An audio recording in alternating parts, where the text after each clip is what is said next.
صحبت اللہ والوں کی، صحبت اللہ والوں کی، اللہ سے ملوا جاتی ہے صحبت اللہ والوں کی، اپنا رنگ دکھا جاتی ہے صحبت۔ لیکن آج کیا ہو رہا ہے؟ حضرت مولانا احمد رضا خواجہ فاضل بریلوی نے اپنی کتاب میں لکھا ہے ولیمہ کے بارے میں، ولیمہ کی دعوت سنت ہے، اس میں شریک ہونا سنت ہے، جائز ہے، درست ہے۔ امام احمد رضا خان نے لکھا ہے کہ اگر اس ولیمہ کرنے والے کی نیت صحیح نہیں ہو یا اس کا طریقہ غلط ہو، اس میں دوسری خرابیاں آ گئی ہو، نام و نمود کے لیے کیا جا رہا ہو، غربا کو چھوڑ دیا جا ہو، صرف مالداروں کو بلایا جا رہا ہو، تو ایسے ولیمہ میں شرکت کرنا ناجائز اور حرام ہے۔ ایک جگہ انہوں نے اصول لکھا ہے کہ اگر کوئی کام جو اچھا ہو، خیر کا ہو، بھلا کا کام ہو، اس کو جو آقا عالم صلی اللہ علیہ وسلم کے زمانے میں نہ ہوا ہو، بعد میں ہم نے اس کو جاری کیا ہو، تو اگر اس میں کوئی خرابی باہر سے آ جائے تو اس کام کو چھوڑ دینا چاہیے۔ اس اصول کی بنیاد پر بھی جو آج جشن میلاد النبی منایا جا رہا ہے یا اللہ کے حبیب صلی اللہ علیہ وسلم کا برتھ ڈے منایا جا رہا ہے، جن لوگوں نے اس کو جائز بھی کہا، آج اگر ان کو صورتحال دکھا کر کے، ان کے فوٹو لے کر کے اگر ان سے فتویٰ لیا جائے تو یقیناً ہر عالم آج اسے حرام اور ناجائز کہے گا۔ کیوں؟ اس میں اتنے ناجائز امور داخل کر دیے گئے ہیں۔ اگر وہ اپنی ذات کے اعتبار سے کوئی چیز حلال ہو، جائز ہو، درست ہو، لیکن کوئی منکر باہر سے اس میں داخل کر دیا جائے، ایڈ کر دیا جائے، شامل کر دیا جائے، جس کی وجہ سے وہ حرام ہو۔ حضرت مولانا احمد رضا خان صاحب کے اصول کے مطابق مثال کے طور پہ اگر نماز جمعہ کے اندر کوئی بدعت جاری کر دے تو اب جمعہ کو بند نہیں کیا جا سکتا۔ کیوں؟ جمعہ اللہ کے حبیب صلی اللہ علیہ وسلم کے زمانے سے آ، اب اس کے اندر جو خرابی آئی ہے اس کو دور کرنا چاہیے، جو بگاڑ، جو فساد آیا اس کو دور کرنا چاہیے۔ لیکن جو چیز اللہ کے حبیب صلی اللہ علیہ وسلم کے زمانے میں نہیں تھی، بعد میں شروع کیا گیا، بے نہیں، وہ اچھی چیز بظاہر تھی، اس سے لوگوں کو نفع ہو رہا تھا، لیکن اس میں کچھ ایسی خرابیاں آ گئی جس کی وجہ سے وہ ناجائز ہو جاتا، تو اس کو اب اس کی اصلاح نہیں کرنی ہے بلکہ اس کو بند کر دینا۔ حضرت مولانا امام احمد رضا خان صاحب کے اصول کے مطابق آج کے عید میلاد النبی کا جشن اور اس کے جلوس وغیرہ کو دیکھا جائے تو ان کے فتوے اور ان کے اصول کے مطابق آج کے عید میلاد النبی کا جو طریقہ رائج ہو گیا اس کو بند کرنا ضروری ہے۔ کیوں؟ ایک تو اس کے جواز، عدم جواز پہ اختلاف ہے، جو جائز کہتے ہیں وہ ٹھیک ہے، کریں، جائز ہے، لیکن کس حد تک؟ جہاں تک کہ اس میں کوئی خرابی نہ ہو۔ لیکن جو ناجائز کہتے ہیں، بدعت کہتے ہیں، ان کا ثبوت، ان کے دلائل اپنی جگہ، بہرحال اس میں کتنی خرابیاں اس کے اندر ہیں۔ ایک تو یہ کہ جلوس جو نکالا جاتا ہے اس کے اندر اتنی ازدحام، ٹریفک روک کر کے، تمام راستوں بند کر کے، بہت سے لوگوں کو اس سے تکلیف ہوتی ہے۔ کسی کا کوئی عزیز و اقارب بیمار ہو، اس سے جانے کے لیے راستہ نہیں ملتا۔ اگر کوئی غیر مسلم پوچھے کہ کیا بات ہے، کیوں اتنی بھیڑ ہے، کوئی کہے گا کہ آج مسلمانوں کے نبی کا برتھ ڈے ہے اس لیے، وہ کیا کہے گا؟ اچھا ہوتا کہ وہ پیدا ہی نہیں ہوتے، جس کی وجہ سے جو آج ہمارے بھائی مر رہا ہے، ہماری ماں مر رہی ہے۔ ایک مثال۔ اسی طرح اس کے اندر ایک قواعد یہ ہے کہ بہت سی جگہ عورتوں اور مردوں کا اختلاط ہوتا ہے، یہ ہر عالم کے نزدیک ناجائز ہے، اور عورتوں کا اور مردوں کا کسی جگہ، ایک جگہ سوائے حرمین شریفین کے، دوسری جگہ پر اس طرح خلط ملط ہونا اور ایک دوسرے میں گھسنا، یہ ناجائز اور حرام ہے۔ آج میلاد کے جلوس میں ہر کوئی اپنی آنکھوں سے اس ناپسندیدہ فعل کو دیکھ سکتا ہے۔ اسی طرح بہت سے لوگ اس کے اندر عجیب عجیب کرتب دکھاتے ہیں۔ وہ منہ میں جو ہے چمنی کا تیل لے کر کے انگار نکالنا اور کیا کیا کرتے ہیں، اس کی شریعت میں کہاں گنجائش ہے؟ اور سب سے بڑی چیز جو آدمی جواز کی ہے، آج کل میوزک ساتھ دیا جائے، ڈی جے بجایا جاتا ہے۔ آقا عالم صلی اللہ علیہ وسلم نے ارشاد فرمایا، وہ قرب قیامت کی احادیث میں اس کو بیان کیا جاتا ہے، ان احادیثوں کو کہ ایک زمانہ آئے گا، اللہ کے حبیب صلی اللہ علیہ وسلم نے ارشاد فرمایا کہ شراب کو حلال کر دیا جائے گا، شراب کا نام تبدیل کر کر کے لوگ اس کو پئیں گے۔ شراب کی اصل اور حقیقت کیا ہے؟ ما یخمر العقل، جو عقل کو چھپا دے، عقل کو ڈھانپ دے۔ اب چاہے وہ شراب کی شکل میں ہو یا چرس کی شکل میں ہو، ہیروئن کی شکل میں ہو، بھانگ کی شکل میں ہو یا انجیکشن کی شکل میں ہو، جس شکل میں بھی ہو، اگر وہ عقل کو ڈھانپ دیتی ہے تو وہ شراب کے اس میں شامل ہے تعریف میں، چاہے تم جو نام دے دو، وہ حلال نہیں ہو سکتا۔ اللہ کے حبیب نے علامت بیان کی قرب قیامت کی کہ قرب قیامت میں لوگ شراب کو حلال کر کے پئیں گے، اس کو حلال نام دیں گے۔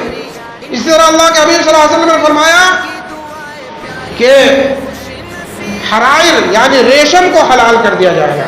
ریشم کے کپڑے مردوں کے لیے ناجائز اور حرام ہے شریعت اسلامیہ میں۔ قرب قیامت میں لوگ ریشم کو دوسرے نام دے کر کے یا اس کی شکل بدل کر کے استعمال کریں گے، اس کو جائز قرار دیں گے۔ اسی طرح اللہ کے حبیب صلی اللہ علیہ وسلم نے والمعازف یعنی گانے اور موسیقی کے آلات، اس کو جو ہے لوگ جائز قرار دیں گے۔ آج آرٹ کے نام پر، فنون لطیفہ کے نام پر آج ہماری معاشرے کا حصہ بن رہا ہے۔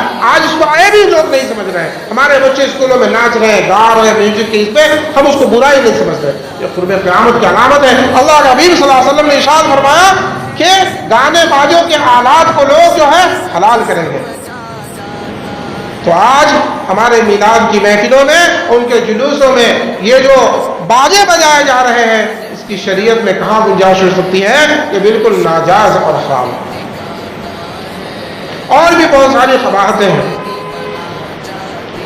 اور دوسری وجہ من تشبہ بقوم فہو منہم، اللہ کے حبیب صلی اللہ علیہ وسلم نے ارشاد فرمایا جو کسی قوم کی مشابہت اختیار کرے وہ انہی میں سے شمار ہوگا، عقائد میں اور عبادات میں خاص طور سے۔ یہ برتھ ڈے بنانا یہ عیسائیوں کا طریقہ ہے، یہ تھرکنا، یہ ڈانس کرنا یہ یہودیوں اور عیسائیوں کا طریقہ ہے۔ آج ہمارا مسلم نوجوان اس طریقے کو اپنا رہا ہے۔ یہ اللہ کے حبیب صلی اللہ علیہ وسلم کی اس حدیث اس پر بالکل صادق آتی ہے، من تشبہ بقوم فہو منہم۔ عیسائی بھی اپنے نبی کے یوم پیدائش پر شراب پیتے ہیں، ناچتے ہیں۔ علماء نے لکھا ہے جو عیسائیوں کے قریب رہے ہوئے ان لوگوں نے کہا کہ جو عیسائی زندگی میں کبھی شراب نہیں پیتا، کرسمس کے دن تھوڑا تھوڑا ضرور پیتا ہے، وہ ناچتا ہے، ڈانس کرتا ہے اور عیاشی کرتا ہے۔ گوا کے تمام ہوٹل جو ہے 25 دسمبر کو بک ہو جاتے ہیں۔ تو یہ لعنتیں، یہ قباحتیں، اللہ کے حبیب صلی اللہ علیہ وسلم نے ارشاد فرمایا کہ میری امت، علامت قیامت کے ہی حدیثوں میں ہے، جو قرب قیامت میں بیان کیا جاتا ہے کہ میری امت شبرم بالشبر یعنی قدم بقدم، بالش بالش جو ہے یہود و نصارہ کے طریقے پر چلے گی۔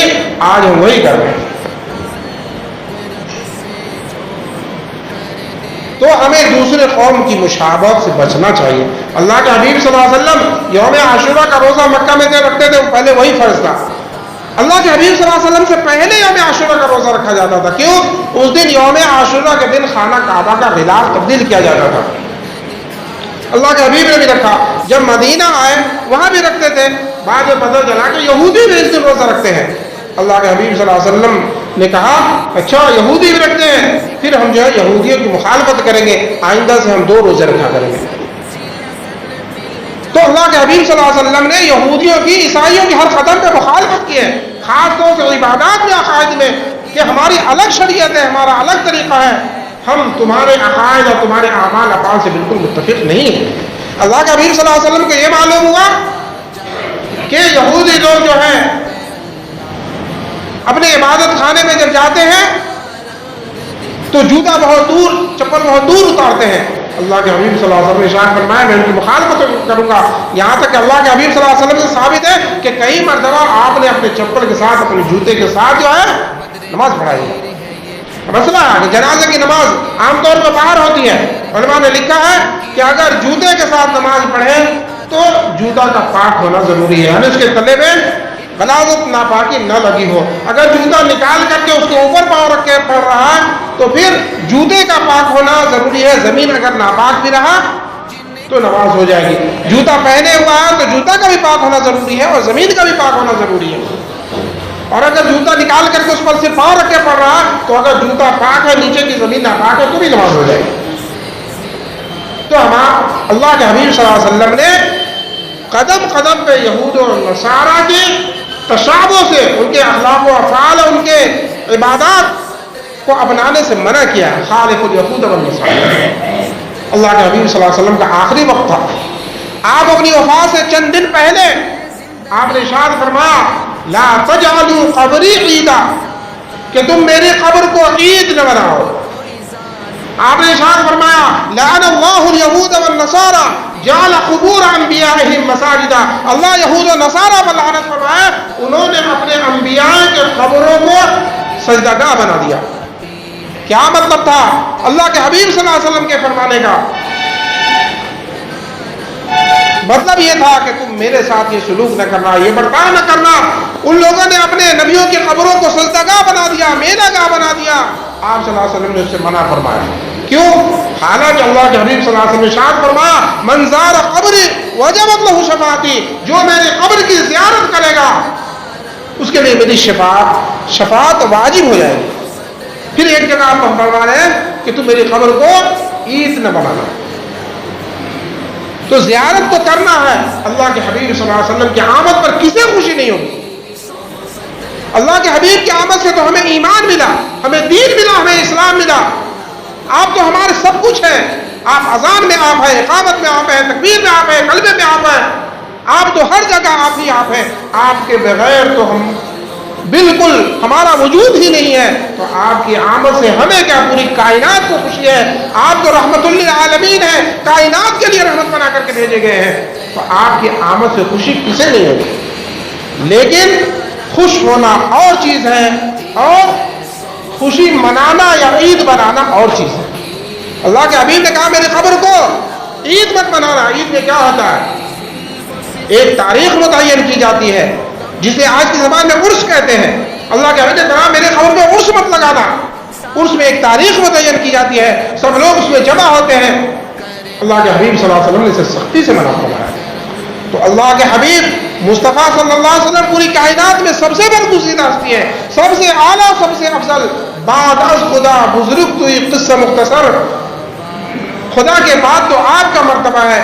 جب آپ نے اپنی قبر پر عرس لگانے سے منع کیا تو دوسری قبر پر لگانا کیسے مناسب ہوگا؟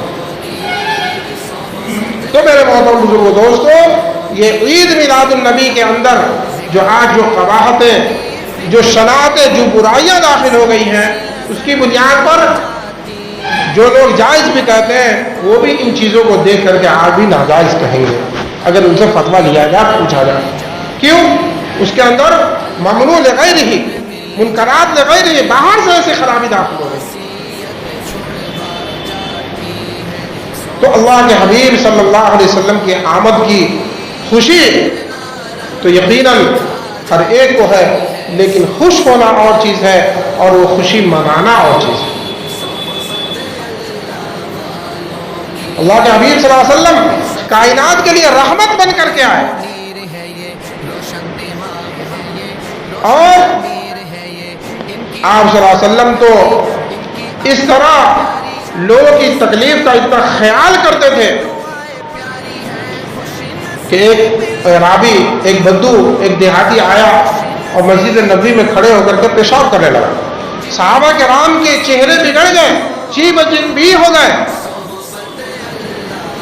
وہ قریب تھا کہ دوڑ دے مارنے کے لیے. اللہ کے حبیب صلی اللہ علیہ وسلم نے منع کیا، روکا، اس کو آرام سے پیشاب کرنے دیا. اور اس کے بعد جب پیشاب کر لیا تب اسے سمجھایا کہ بھائی اللہ کا گھر بہانہ پیشاب کے لیے نہیں ہے، پاک جگہ ہے، اس کو پاک صاف رکھنا چاہیے۔ اس کے بعد میں نے اس جگہ کو مٹی کروا کے پھٹوایا کھلوایا کیا گیا۔ تو کہنے کا حاصل یہ ہے کہ اللہ کے حبیب صلی اللہ علیہ وسلم نے اس کو روکا نہیں کہ درمیان میں اس کی پیشاب رک جائے گی، اس کی تکلیف ہوگی۔ بات کہ انگریز مورخ نے اس حدیث کو پڑھا، اس نے کہا کہ محمد عربی صلی اللہ علیہ وسلم کتنے بڑے وہ دانا تھے، سائنسداں تھے، عقل مند تھے، انہوں نے اس پیشاب کرنے والے کو ڈانٹا نہیں، روکا نہیں۔ اگر اسے روکتے تو پیشاب کرتے ہوئے بھاگتا ادھر سے، اگر صحابہ دوڑاتے تو تھوڑی پیشاب یہاں کرتا، یہاں گرتے گرتے اچانک تو پورا رک نہیں جاتا، تو ایک جگہ گندا ہونے کے بجائے 10 جگہ گندا ہو جاتا۔ یہ آپ کی حکمت تھی۔ بہرحال علماء نے لکھا کہ آپ صلی اللہ علیہ وسلم تو لوگوں کی ادنا سے ادنا تکلیف کو برداشت نہیں کرتے تھے۔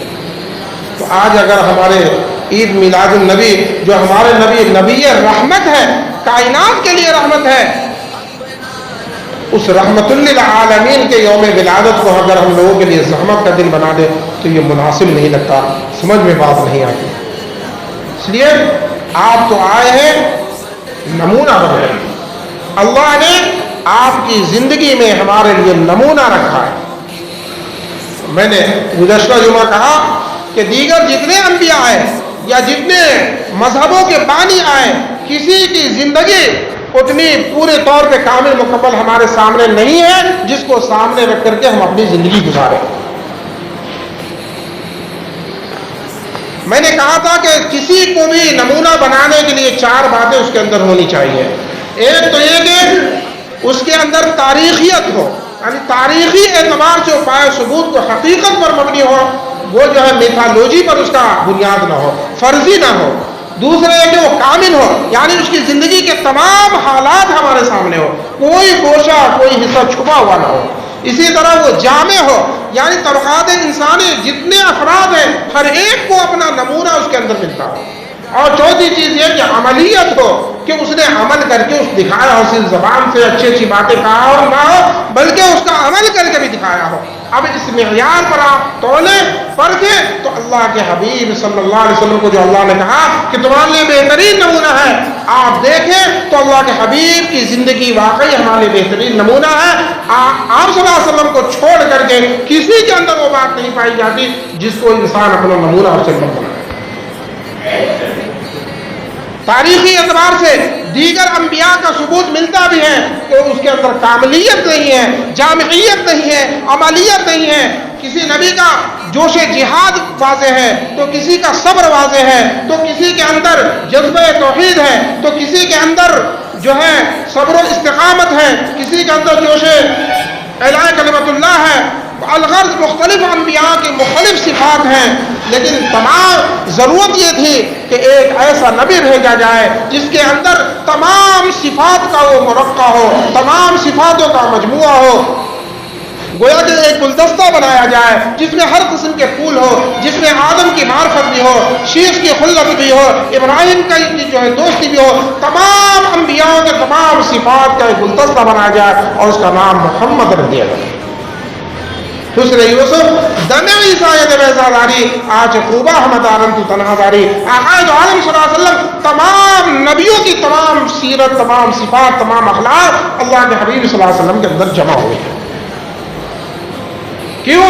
آپ کو اللہ نے خاتم النبیین بنایا، خاتم المرسلین بنایا، قیامت تک کے لیے اور تمام عالم کے لیے، ہر زبان والوں کے لیے، ہر ملک والوں کے لیے، ہر قوم کے لیے آپ کو عالمی نبی بنا کر بھیجا۔ اس لیے آپ کی ہر اعتبار سے آپ کامل اور مکمل ہے۔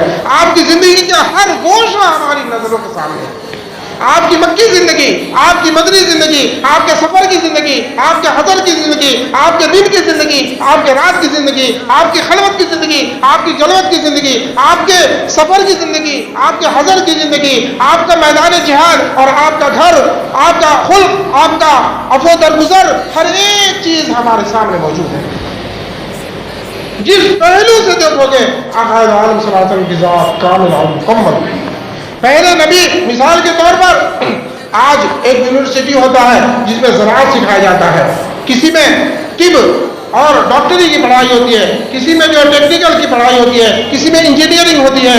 جو جس کسی میں جو ہے فن صفات جدید سکھایا جاتا ہے، جو جس فن کا کالج ہوتا ہے اسے اس فن کے جو ہے ماہرین نکلتے ہیں. دیگر انبیاء کرام کا ایک ایک صفات جو ہے نمایاں تھا. اللہ کے حبیب صلی اللہ علیہ وسلم تمام صفات کے جامع اور موقع ہے. اللہ کے حبیب صلی اللہ علیہ وسلم کی صفات کے ذات میں تمام چیزیں بے وقت جمع ہیں. آپ جو ہے ایک ایسی یونیورسٹی ہے جس کے اندر تمام شعبہ جات اور تمام چیزیں جمع ہیں. میں نے کہا میرے محترم بزرگوں دوستو، آپ کی اعلیٰ صفات آپ کی زندگی کے مختلف مرحلات اور مختلف طبقات کے لیے، ہر کسی کے لیے آپ کی ذات میں نمونہ ہے. انشاءاللہ آپ صلی اللہ علیہ وسلم کی ایک ایک صفات جو ہے انشاءاللہ آپ کی رحمت، آپ کی شفقت، آپ کا عفو درگزر، آپ کی گھریلو زندگی، آپ کی مکی زندگی، مدنی زندگی، ہر ایک چیز انشاءاللہ دھیرے دھیرے آپ کے سامنے حاضر رہیں گی. اللہ تعالیٰ سے دعا فرمائے اللہ تعالیٰ ہم سبوں کو جو ہے دین کی صحیح سمجھ نصیب فرمائے، سنت و شریعت کے مطابق زندگی گزارنے کی توفیق نصیب فرمائے، بدعات و خرابات سے حفاظت فرما کر اللہ کے حبیب صلی اللہ علیہ وسلم کی ایک ایک سنتوں کو تلاش کر کے عمل کرنے کی توفیق نصیب فرمائے اور اسی میں کامیابی کا یقین نصیب فرمائے. آمین. صحبت اللہ